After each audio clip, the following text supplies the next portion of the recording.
Assalamualaikum warahmatullahi wabarakatuh. Perkenalkan, nama saya Lea Hamida dari KPI semester 5. Video ini akan menjawab pertanyaan dari UTS mata kuliah Epistemologi Sosial dan Komunikasi.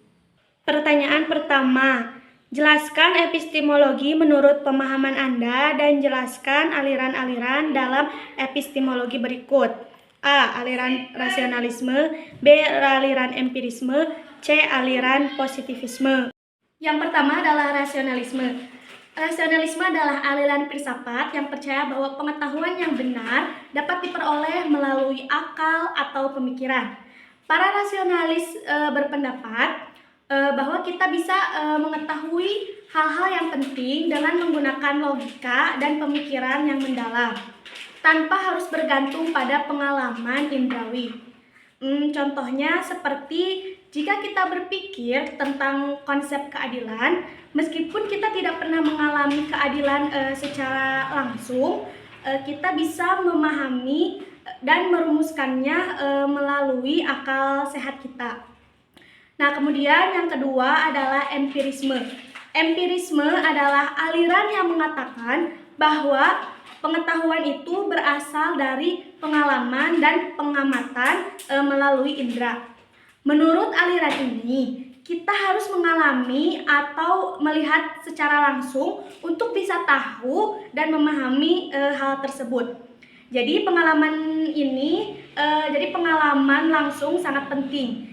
Contohnya seperti jika kita ingin mengetahui apakah sebuah apel itu manis, maka yang kita harus lakukan adalah mencicipinya secara langsung, bukan hanya memikirkan atau mendengarnya dari orang lain. Nah, yang ketiga adalah positivisme. Ialah aliran yang lebih modern dan berfokus pada penggunaan metode ilmiah untuk mendapatkan pengetahuan yang sahih.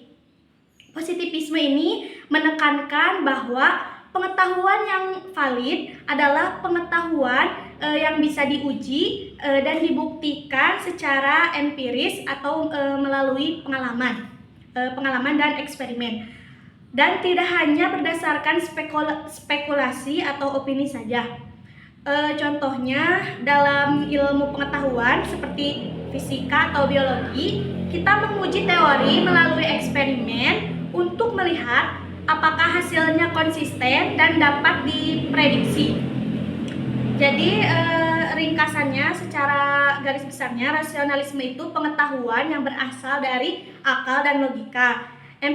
Empirisme pengetahuan yang berasal dari pengalaman, dan positivisme itu pengetahuan yang diperoleh dengan menggunakan metode ilmiah yang dapat diuji dan juga yang dapat dibuktikan. Soal nomor 2. Jelaskan pengetahuan menurut aliran positivisme dan mengapa aliran positivisme menyebut sosiologi sebagai fisika sosial. Pengetahuan menurut aliran positivisme ialah pengetahuan yang sahih atau benar hanya bisa diperoleh melalui pengamatan, eksperimen, dan bukti yang bisa diuji. Artinya, agar sesuatu bisa dianggap sebagai pengetahuan yang benar, maka harus ada data yang bisa diukur dan diuji secara ilmiah. Positivisme percaya bahwa segala sesuatu terjadi di dunia ini, baik itu fenomena alam maupun sosial, memiliki aturan atau hukum yang tetap yang bisa dipelajari melalui metode ilmiah. Jadi, aliran positivisme sangat menekankan pada fakta yang bisa dilihat, diuji, dan dibuktikan. Positivisme menolak pengetahuan yang hanya berdasarkan kepada opini, perasaan, atau spekulasi tanpa bukti yang jelas.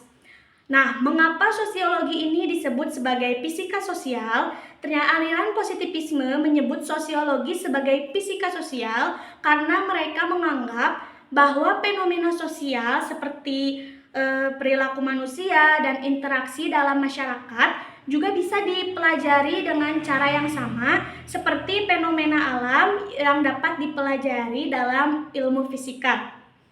Nah, fisika kan ilmu yang mempelajari hukum-hukum alam yang pasti, seperti hukum gravitasi atau gerak benda gitu. Positivisme itu beranggapan bahwa masyarakat juga mengikuti hukum atau aturan tertentu yang bisa dipelajari secara ilmiah. Nah, oleh karena itu, sosiologi adalah ilmu yang mempelajari masyarakat, dipandang bisa menggunakan metode yang sama seperti fisika, yaitu melalui pengamatan, eksperimen, dan pembuktian ilmiah. Nah, dengan kata lain, sosiologi ini bisa mengungkapkan pola-pola atau hukum-hukum sosial yang berlaku di masyarakat.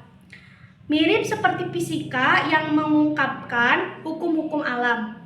Tujuannya adalah untuk menemukan pengetahuan yang objektif tentang bagaimana masyarakat berfungsi tanpa bergantung pada pendapat pribadi atau spekulasi. Nah, garis besarnya itu positivisme itu diperoleh melalui bukti dan pengamatan yang bisa diuji secara ilmiah. Nah, kalau sosiologi itu disebut fisika sosial karena aliran positivisme percaya bahwa masyarakat itu mengikuti hukum-hukum yang bisa dipelajari dengan cara ilmiah seperti fisika mempelajari hukum-hukum alam.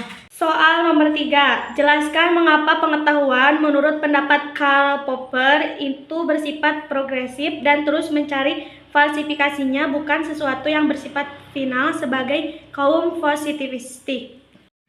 Menurut Karl Popper, pengetahuan itu tidak pernah final atau selalu terbuka untuk perubahan. Karl Popper berpendapat bahwa pengetahuan berkembang secara progresif, yang artinya pengetahuan itu selalu bisa diperbaiki, disempurnakan, atau bahkan dibatalkan jika memang ada bukti baru yang lebih baik. Karl Popper berpendapat bahwa pengetahuan itu progresif karena kita selalu bisa mengkoreksi dan meningkatkan apa yang kita ketahui. Setiap kali kita menguji teori dan menemukan bukti yang tidak cocok dengan teori itu, maka kita bisa meninggalkan teori yang salah dan menggantinya dengan teori yang lebih baik lagi. Jadi pengetahuan itu terus berkembang dengan seiring berjalannya waktu. Dan tidak ada teori yang bisa dianggap final atau mutlak benarnya. Menurut Karl Popper, pengetahuan itu progresif karena selalu bisa diperbaiki dan juga disempurnakan. Teori yang ada bisa falsifikasi atau dibuktikan salah, jadi tidak ada pengetahuan yang mutlak benar atau final. Nah, sebaliknya, kaum-kaum positivistik itu cenderung melihat pengetahuan itu sebagai sesuatu yang bisa dibuktikan benar secara pasti. Dan mereka itu menganggap pengetahuan itu bisa final dan tidak berubah-ubah. Nah, Karl Popper ini ingin menekankan bahwa pencarian pengetahuan adalah proses yang terus berlanjut, bukan sesuatu yang bisa selesai dan dianggap final gitu. Soal nomor 4, jelaskan mengapa menurut pendapat Thomas Samuel Kuhn ilmu pengetahuan itu bersifat paradigmatik, bukan sesuatu yang sifatnya mutlak, positivistik sebagaimana menurut positivistik. Thomas Kuhn berpendapat bahwa ilmu pengetahuan itu bersifat paradigmatik, artinya berkembang melalui perubahan paradigma dan tidak selalu menuju kebenaran yang mutlak. Nah, menurut Thomas Kuhn ini, ilmu pengetahuan itu berkembang melalui revolusi ilmiah yang menggantikan paradigma lama dengan paradigma yang baru yang lebih baik. Sehingga pengetahuan tidak pernah benar-benar tetap atau mutlak. Nah, positivisme di sisi lain menganggap ilmu pengetahuan itu berkembang secara linear menuju kebenaran yang mutlak, yang bisa dibuktikan dan diuji secara empiris. Dengan kata lain, menurut Thomas Kuhn, ilmu pengetahuan itu sangat-sangat dinamis dan selalu terbuka untuk perubahan. Sedangkan menurut positivisme itu, ilmu pengetahuan itu cenderung dianggap pasti dan juga final. Soal terakhir nomor 5 ialah jelaskan perbedaan pengujian kebenaran dengan cara verifikasi dengan cara falsifikasi. Nah, perbedaan verifikasi dan falsifikasi. Verifikasi itu adalah pengujian kebenaran dengan cara membuktikan bahwa sebuah teori atau pernyataan benar dengan mencari bukti atau pengalaman yang mendukung teori tersebut. Nah, contohnya misalkan jika sebuah teori itu mengatakan semua burung itu bisa terbang. Nah, kita bisa memverifikasi dengan mencari burung-burung dan melihat apakah mereka bisa terbang. Nah, kalau kita menemukan banyak burung yang terbang, maka teori ini dianggap benar. Jadi, verifikasi ini mencoba mencari bukti yang mendukung teori tersebut dianggap benar. Sedangkan falsifikasi pengujian untuk membuktikan kesalahan. Nah, falsifikasi ini adalah cara untuk menguji apakah sebuah teori bisa dibuktikan salah. Nah, berbeda alih-alih mencari bukti yang mendukung, kita berusaha mencari contoh atau situasi yang bisa membuktikan bahwa teori tersebut ialah salah. Nah, contohnya jika teori mengatakan semua burung itu bisa terbang, kita bisa mencari burung yang tidak bisa terbang.